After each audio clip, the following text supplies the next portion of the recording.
চম্পা, এই চম্পা, দেখো কে এসছে। আব্বু এসছে, আব্বু।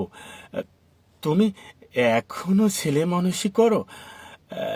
জলদি বলছি, তুমি নেমে এসো। চম্পা, চম্পা, চম্পা, চম্পা। স্যার, আমার বউ কেন ফ্যানের মুখের সাথে জ্বলছে? এমন করে চলেছিল তো 21 বছর আগে, আজ কেন জ্বলবে?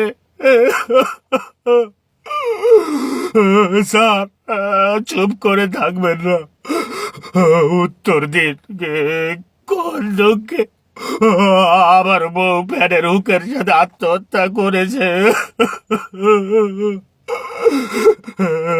চম্পা, স্যার, এই জন্য তো আমি মুক্তিযুদ্ধ করিনি, এই জন্য তো এ দেশকে আমি স্বাধীন করিনি।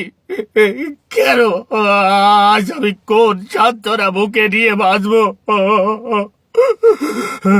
চুপ করে থাকবেন না স্যার, উত্তর দিন স্যার, উত্তর দিন। চম্পা আমারও মেয়ে, আমার কি কষ্ট হচ্ছে না? কাঞ্চন, তুমি লাশ নামাও। না, এ লাশ নামবে না যতক্ষণ পর্যন্ত ওই দেশদ্রোহী রাজাকারের লাশ না ঝুলবে। চম্পা, এইভাবে এইভাবে ফ্যানের হুকের সাথে ঝুলবে না। ওঠ রাজাকারের বাচ্চা, রাজাকার, দেখ 71-এর মুক্তিযোদ্ধা এখনো মরেনি, আবার নতুন করে তোদের বিরুদ্ধে যুদ্ধ ঘোষণা করছে। যুদ্ধ। ওঠ।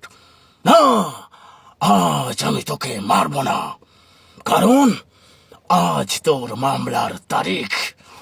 আমি তোকে কোর্টে নিয়ে যাব, কোর্টে। ওঠ শুয়োরের বাচ্চা, ওঠ, ওঠ শুয়োরের বাচ্চা, শুয়োর।